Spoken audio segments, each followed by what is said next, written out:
नमस्कार, कैसे आप? मस्त एकदम। स्वागत है आपका प्ले विद साइंस के आपके अपने चैनल पर। तो अपना टॉपिक चल रहा था किसका? न्यूक्लियस का। न्यूक्लियस चैप्टर में टॉपिक आज अपन पढ़ने वाले हैं एटॉमिक मास, न्यूक्लियर साइज और न्यूक्लियर डेंसिटी के बारे में। तो सबसे पहले बात आती है किसकी? एटॉमिक मास की। तो एटॉमिक मास क्या होता है, कैसे डिफाइन करें, किस किस फैक्टर पर यह डिपेंड होगा, तो ये जनरली अपन ये समझ लेते हैं। तो देखो, ये अपने पास क्या है? एटम। एटम के अंदर न्यूक्लियस। अब न्यूक्लियस बहुत छोटा होता है, उसका अब मास कितना होगा? बहुत ज्यादा कम, जो कि कहां होता है? सेंटर पे होता है। किसके? एटम के। तो इसको मेजर कैसे करें? तो मेजर करने में दिक्कत आ रही थी, तब एक फंडा यूज में किया गया जिसका नाम है एटॉमिक मास यूनिट। क्या नाम है? Atomic mass unit, AMU। तो अपन आज पढ़ेंगे किसके बारे में? AMU के बारे में। तो चलिए शुरुआत करते हैं। तो एटॉमिक मास क्या है? कार्बन का अगर मैं एटम लूं तो उस कार्बन 12 के एटम का जो मास होता है वो कितना होता है? 1.99 into 10⁻26 kg। -26 kg मतलब आप मेजर कर सकते हो? नहीं, ये बहुत ज्यादा इनकन्वीनियंट है किसमें? मेजर करने के लिए। तो अपन मेजर करें कैसे? तो एक एक्सप्रेस करने के लिए अपने को एक टर्म्स डिफाइन की गई जिसका नाम है AMU। तो कार्बन 12 एटम का मास कितना? 1.99 into 10⁻26 kg। क्लियर? जो क्या था अपने पास, ये क्या था? कन्वीनियंट नहीं था। क्लियर? तो डिफाइन किया गया किसको? AMU को। तो अब देखो, मास ऑफ कार्बन 12 एटम कितना होता है? 12 एटॉमिक मास यूनिट।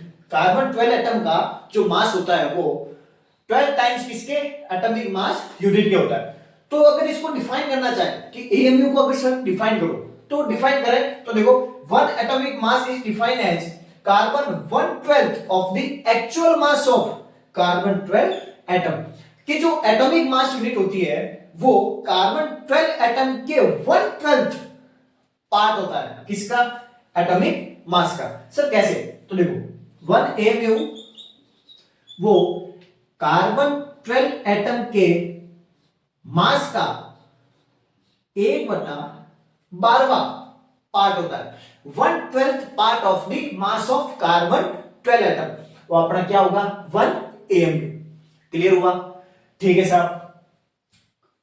करना चाहो इसकी कैलकुलेशन, देखो कार्बन 12 का मास कितना है? 1.99 into 10⁻26 रखो, यहां पर रखा, मल्टीप्लाई किया, देखो तो क्या आया अपने पास? 1 AMU is equals to 1.66 into 10⁻27। अलग से लिखे हैं तो 1 AMU is equals to 1.66 into 10⁻27 kg। Clear हुआ? अब अपने को ये नहीं लिखना है कि 10⁻26 डायरेक्ट आप क्या लिखोगे? 1 AMU। क्लियर है? नेक्स्ट बात करती है कि इलेक्ट्रॉन वोल्ट। अब देखो, इलेक्ट्रॉन वोल्ट क्या होगा? Unit of energy. तो 1 इलेक्ट्रॉन वोल्ट में 1.6 into 10⁻19 जूल होती है। ये यूनिट है किसकी? ये यूनिट है अपनी एनर्जी की। ठीक है साहब? अब इलेक्ट्रॉन वोल्ट किस में होता है? एनर्जी का फंडा है। क्लियर? नेक्स्ट बात करते हैं relation between AMU and MEV। AMU क्या है, MEV क्या है, बहुत सुना होगा आपने, लेकिन आज इसके बारे में चर्चा करते हैं। AMU क्या था अपने? AMU था अपने unit of mass, atomic mass unit. MEV क्या है? मेगा इलेक्ट्रॉन वोल्ट, एनर्जी और मास का रिलेशन। अब एनर्जी मास का रिलेशन किसने दिया था? आइंस्टीन ने क्या दिया था? E is equals to m times of C square. ठीक है साहब? m क्या है? m है अपना कौन सा? Atomic mass. कितना है? 1.99 into 10⁻26 रखा। C square, what is the value of C? 3 into 10⁸ का होल स्क्वायर, 9 into 10⁻16। मल्टीप्लाई करोगे तो 1 AMU कितना आएगा? लगभग आपका 931 मेगा इलेक्ट्रॉन वोल्ट। ये था आपका किसका? रिलेशन का AMU और MEV में। क्लियर? आगे चले? हाँ जी। तो नेक्स्ट अपना टॉपिक है न्यूक्लियर साइज। अब किसी भी न्यूक्लियस की साइज का पता करने के लिए बहुत सारे प्रैक्टिकल ऑब्जर्वेशन किए गए और बहुत सारे एक्सपेरिमेंटल करने के बाद पता चला कि उस न्यूक्लियस का जो वॉल्यूम होगा वो उसके मास नंबर के डायरेक्टली प्रोपोर्शनल होगा। कि उस न्यूक्लियस का मास मान लो कुछ भी हो, वो उस एलिमेंट का जो मास नंबर है उसके डायरेक्टली प्रोपोर्शनल होगा। तो मास, ये वॉल्यूम, किसी भी एलिमेंट का volume directly proportional to mass number. Clear? अब न्यूक्लियस का वॉल्यूम क्या होगा, किस शेप में है? पहली बात तो स्फीयर के फॉर्म में। स्फीयर का वॉल्यूम क्या? 4/3 pi are cube directly proportional to A. R क्या है? उस न्यूक्लियस की रेडियस। क्लियर? तो अपन लिख सकते हैं क्या? The radius of nucleus is proportional to cube root of its mass number.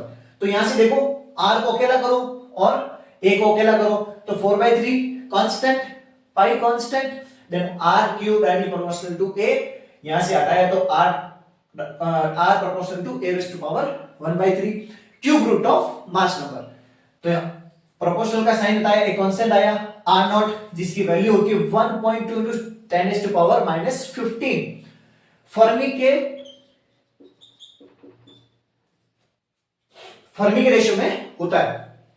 तो यहां पर मान लो दो एलिमेंट है, तो उसका कंपैरिजन करना हो तो पहले की रेडियस r1, दूसरे की रेडियस r2, तो उसका मास नंबर में ले लो, r1 is equals to r0 a1 1/3, r2 is equals to r0 a2 1/3। दोनों का रेशियो निकालो, r0 cancel out, a1 upon a2 raise to power 1/3। Clear? आगे चलें। अपना टॉपिक है न्यूक्लियर डेंसिटी। अब डेंसिटी जनरली क्या होती है? Mass divided by its volume. अब न्यूक्लियस की डेंसिटी क्या होगी? न्यूक्लियस का मास अपॉन न्यूक्लियस की डेंसिटी। अब न्यूक्लियस का मास, पहले डेफिनेशन देख लेते हैं। The density of nuclear matter is the ratio of the mass of nucleus to its volume। Nucleus का जितना मास है वो और उसका जितना वॉल्यूम है वो, उसका रेशियो क्या कहलाएगा? Density of nucleus. अब मास ऑफ न्यूक्लियस क्या होगा? पूरा जो न्यूक्लियड है उसका मिला के mass m times of a mass number. और वॉल्यूम न्यूक्लियस का कितना होगा? 4/3 पाई आर क्यूब। क्यों? साइज कितनी, शेप क्या है? Spherical, 4/3 pi are cube. अब ये r अपन ने जस्ट इससे पहले एक रिलेशन देखा था, r is equals to r0 a raise to power 1/3। तो r क्यूब को मैं क्या लिख सकता हूं? r0 की पावर 3 इंटू a। तो r की वैल्यू मैंने यहां रखी, तो r0 क्यूब a से a कटा तो यहां लिख देता हूं, ma upon 4/3 pi r0 cube into a से a कटा। डेंसिटी क्या होगी न्यूक्लियस की? 3m अपॉन 4 पाई r0 क्यूब। अब इसको थोड़ा गौर से देखो, तो डेंसिटी किस पे डिपेंड कर रही है? 3 constant, mass constant, 4 constant, pi constant, r0 खुद कांस्टेंट। इसका मतलब डेंसिटी मास नंबर पे डिपेंड नहीं करती, मतलब सबकी न्यूक्लियस की डेंसिटी हमेशा सेम होती है, वो मास नंबर पे डिपेंड नहीं करती है। तो अगर ग्राफ प्लॉट करना चाहे तो कुछ ऐसा प्लॉट कर सकते हैं। तो नोट लगा के लिखो, nuclear density is same for all nuclear. सारे न्यूक्लियर के लिए न्यूक्लियर डेंसिटी क्या होगी? सेम। क्लियर हुआ? Thank you.